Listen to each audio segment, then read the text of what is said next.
Today, the world's attention turned to the British royal family. In Britain's Charles III ended his 7-decade wait to be crowned king in a gilded ceremony. Charles, who legally became king after Queen Elizabeth II's death in September 2022, formally received St. Edward's crown during a religion-infused ceremony in Westminster Abbey. His second wife, Camilla, was crowned queen during this 2-hour ceremony, which, while rooted in history, was an attempt to present a forward-looking monarchy and nation.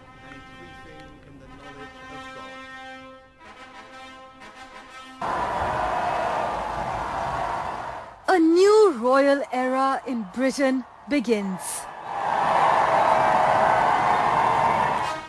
In a lavish and archaic ritual not seen in Britain since 1953, Charles has been anointed with holy oil and swore the oath of kings before the Archbishop of Canterbury placed St. Edward's crown on his head to a cry of "God save the King."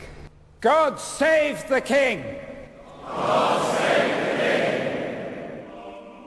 For the first time, a preface was added to the coronation oath to say the Church of England will seek to foster an environment where people of all faiths and beliefs may live freely.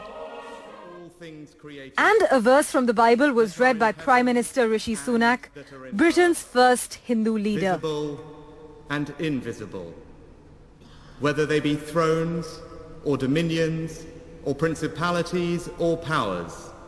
This, while many in the UK believe the monarchy should go, and describes it as a symbol of inherited wealth in a society that is becoming less equal. Others argue that the monarchy is a guarantee of legitimacy and suggest the UK would not be united if it was not a kingdom. We love every minute of it, and everybody else is as well, aren't they? It's great, and when the carriage went past, wow. It was a wow minute. The British monarchy is a very poor institution, and republicanism essentially in the UK is from a love of country, not hating the country. I think it's very important to emphasise. I mean, it's fine to have a party, but we just don't want the monarchy to be part of our political institutions and establishment. It's a very nice pageantry in this type of occasion. It's good. It's like once in a lifetime experience. It's an amazing experience. I feel everybody is in a festive mood, so we're just here to enjoy and join the crowd. It's quite drizzling over now, but you know, it's a historic occasion, so we should be part of this. We are happy that we are part of this, so we'll just enjoy this moment. There were also accusations of police heavy-handedness after a number of anti-royalist protesters were arrested before the coronation ceremony. While plenty of people stand to profit from this event, the celebration comes as the UK weathers a bruising cost of living crisis that has left many struggling to heat their homes this winter and put food on their tables. Now that the ceremony has concluded and the horses are back in their stables, no other grand royal occasion is on the horizon. The princes are married. There are no jubilees or milestones circled on the calendar. Instead, the era of King Charles and Queen Camilla has now begun. Parmeshwar Bava for NDTV. And Radhika now joins us from what was a rainy London. I'm glad the sky seemed to have cleared up, Radhika, but you know, it's arguably the most well-known national anthem in the world, and the British, most of whom have lived under only one monarch for almost a century, will now, though, be having to sing a different national anthem, God Save the King, instead. What else changes with the ascension of King Charles III, Radhika?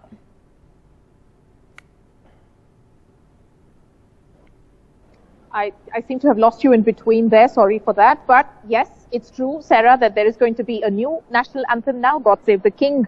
Many will sing, most will sing, and then there is also going to be a change in currency notes which still has Queen Elizabeth on it. So that again is going to be a huge event where those will be released. But like Parmeshwar Bava reported, that there isn't a royal event as such in the offing. But how relevant is King Charles going to be, or how relevant is the monarchy going to be post the era of Queen Elizabeth, even whilst people were here in large numbers celebrating, braving the terrible weather today despite the rain and the cold winds.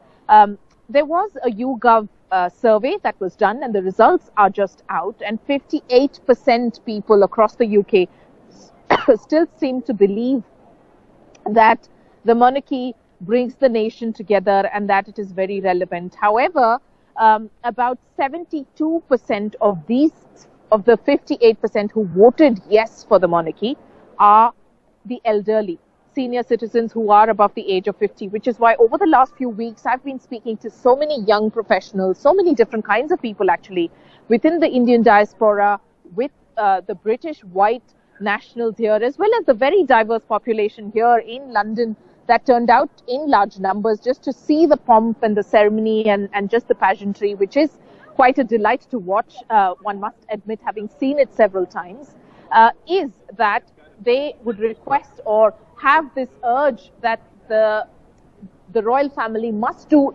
take initiatives to relate more with the younger generations. Otherwise, there is a threat that they could become more and more irrelevant, and which is why we saw so many protests happening, anti-monarchy protests, which don't just show the fact a state burden on the state exchequer, but also that it constantly reminds Britain and British people of the dark colonial. All right.